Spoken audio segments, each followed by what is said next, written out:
January 1347, the Scottish Highlands. Snow has fallen for 3 days. The wind cuts across open moorland, carrying ice crystals that sting exposed skin. The temperature hovers well below freezing. Darkness arrives by mid-afternoon and lingers until long past dawn. A shepherd moves across this landscape, checking on sheep scattered among the hills. He has been walking for hours. His breath clouds in the frozen air. Snow clings to his clothing, melting slightly where it contacts the heavy wool of his outer cloak, then freezing again into a thin crust. He is not hurrying. He is not panicking. He is not desperately seeking shelter. He is working. His clothing is simple by modern standards. A linen undershirt against his skin, a thick wool tunic over that, a heavier wool cloak wrapped around his shoulders, pinned with a simple brooch, wool leggings, leather boots stuffed with straw for additional insulation. No synthetic insulation, no waterproof membranes, no technical fabrics engineered in laboratories. And yet he will survive this day, as he has survived countless days like it. He will return to his cottage, eat a simple meal, sleep deeply, and wake to do it again tomorrow. Now consider how modern people respond to cold. We retreat to heated cars. We rush between climate-controlled buildings. We layer ourselves in technical garments that promise warmth, breathability, and moisture management. We check weather apps obsessively, cancelling plans when temperatures drop too far. And still we shiver, still we complain, still we experience cold as an emergency rather than a condition. So why do we freeze today, wrapped in high-tech clothing engineered for extreme conditions, while medieval people endured winters with nothing but wool? Welcome to the Medieval Advantage. I'm glad you're here. On this channel, we examine forgotten knowledge, practical wisdom that modern convenience has quietly displaced. Not because the past was perfect, but because some solutions that, although worked for centuries, deserve more than dismissal. Today we're exploring something that seems almost impossible on its surface. How did a simple natural fibre outperform the most advanced synthetic insulation in the harshest conditions? This is not nostalgia. This is a systems question with implications far beyond clothing. Let's start with the assumption most people carry without examining it. Modern winter clothing is better. Obviously, we have Gore-Tex, we have synthetic down, we have space-age materials designed by engineers with advanced degrees, we have laboratory testing and performance metrics, and professional athletes endorsing products refined over decades of development. Medieval people, by contrast, had sheep. The assumption feels unassailable. Modern technology wins, progress marches forward, newer equals better. But this assumption contains a hidden flaw. It measures the wrong things. Modern winter clothing is optimized for specific conditions that barely existed in the medieval world and that increasingly define our relationship to cold today. We design clothing for people who move between heated spaces, who sit in cars, who wait briefly at bus stops before entering warm buildings, who experience cold in short, controlled bursts rather than extended, unpredictable exposure.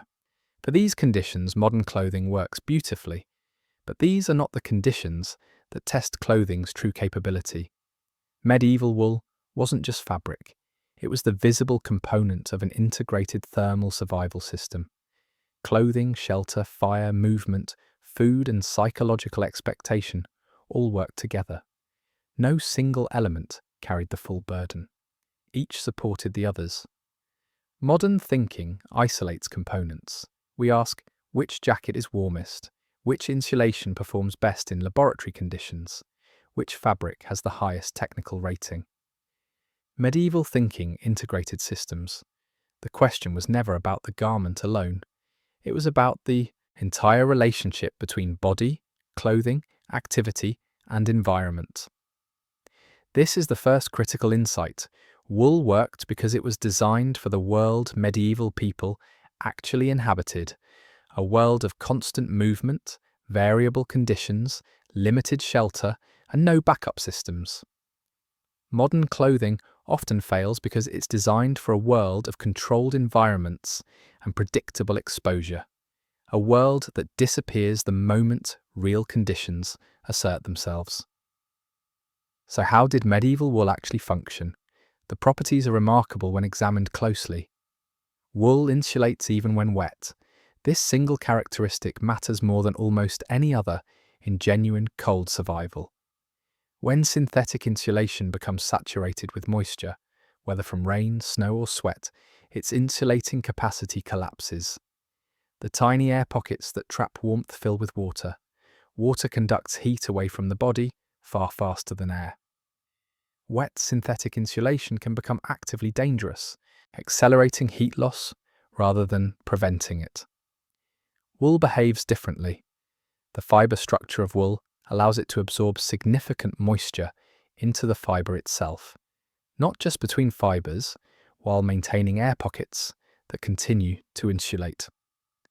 Wool can absorb up to 30% of its weight in water before it even feels damp to the touch. This means a shepherd caught in freezing rain or working hard enough to sweat heavily remains insulated. His clothing continues functioning even as it grows heavier with absorbed moisture. Medieval people didn't understand the chemistry, but they understood the results. Lanolin played an additional role that modern processing has largely eliminated. Raw wool contains lanolin, a waxy substance secreted by sheep that naturally waterproofs their fleece. Medieval wool processing often retained significant lanolin content, creating garments that shed water on the surface while absorbing what penetrated into the fibre structure. Modern wool is typically stripped of lanolin during industrial processing. The wool becomes softer, more uniform, more suitable for fashion, but it loses the natural water resistance that made it functional in harsh conditions. Breathability completed the system. Wool breathes in ways synthetic fabrics struggle to match. Moisture vapour from the body passes through the fibre structure rather than condensing against the skin. This prevents the clammy, damp feeling that occurs when sweat accumulates inside non-breathable layers. More importantly, this breathability prevented overheating.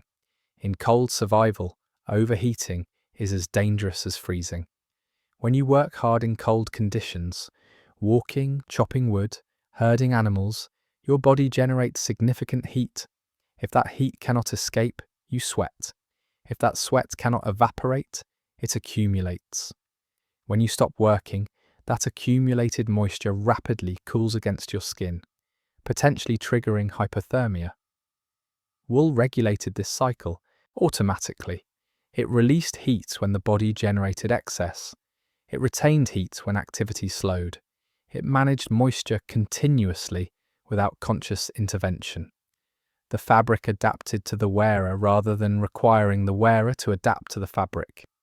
Medieval layering followed principles we have largely abandoned. The system was simple but sophisticated. Linen against the skin provided a smooth, comfortable base that wickeded moisture away from the body. Wool layers over the linen trapped air while allowing that moisture to migrate outward. Heavy outer wool provided wind resistance and precipitation protection. Crucially, these layers were loose. Air gaps between layers created additional insulation. The clothing moved with the body rather than compressing against it. When you raised your arm or bent to lift something, the garments shifted and flowed rather than binding. Modern layering often does the opposite. We design tight base layers for moisture management. We add insulating mid-layers that compress when we move. We top everything with shells designed for aerodynamic efficiency or aesthetic sleekness. This compression destroys insulation. Insulation works by trapping still air. When fabric compresses against your back in a car seat, under backpack straps, anywhere clothing presses tightly, the air pockets collapse. The insulation value at those pressure points drops dramatically. Medieval people wore loose garments because tight garments hadn't been invented. But this accident of history aligned with thermal physics in ways our engineered precision often violates. Movement itself was integral to the medieval clothing system. Medieval people assumed constant activity. Walking was the primary transportation. Physical labour filled most waking hours. Even waiting involved movement, stamping feet, shifting position, keeping blood circulating. Clothing was designed for bodies that moved, the heavy wool cloak that seems impossibly cumbersome by modern standards made perfect sense for someone who walked miles daily. The weight became warmth, the bulk became insulation, the apparent inconvenience became survival. Modern winter clothing assumes a fundamentally different relationship with movement. We design for people who sit in cars, stand briefly at transit stops, walk short distances between heated buildings. Our clothing must be light enough for comfort during sedentary periods, packable enough for storage in vehicles and offices, sleek enough to look professional indoors. These constraints produce clothing optimized for convenience rather than capability.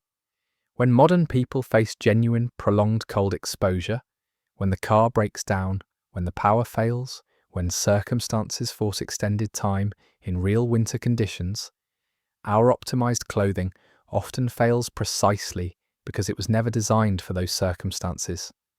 The durability difference deserves attention as well. Medieval wool garments lasted decades. They were repaired, patched, rewoven, and passed between generations. A cloak made for a grandfather might warm a grandson. The wool actually improved with age in some respects, fibres felting slightly tighter, the garment moulding to patterns of use. When damage occurred, it could be fixed, a tear could be sewn, a worn section could be reinforced. The skills required for repair were universal. Nearly everyone could mend wool. Modern synthetic insulation tells a different story. The moment a synthetic jacket tears, its insulation begins migrating out of the damaged area. Repairs are difficult and rarely restore full function. The proprietary nature of modern materials means most users cannot maintain their own equipment. Worse, synthetic insulation degrades over time even without visible damage. The tiny fibres that create loft gradually break down from compression, washing, and simple age.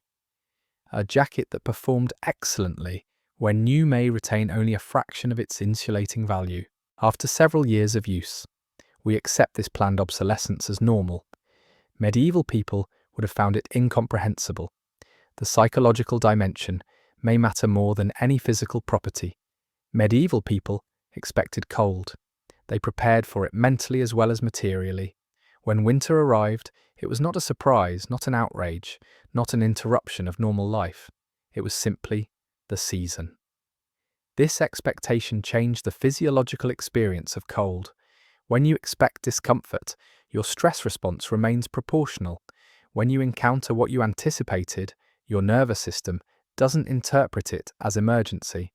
Cortisol stays manageable. Blood vessels don't constrict as dramatically. The body's cold response remains measured rather than panicked. Modern people often experience cold as violation. We have constructed lives where temperature is always controlled. When that control fails, when we must wait outside longer than expected, when heating systems malfunction, when circumstances force exposure, we experience the cold as wrong, something that shouldn't be happening. This psychological framing triggers stress responses that amplify physical discomfort.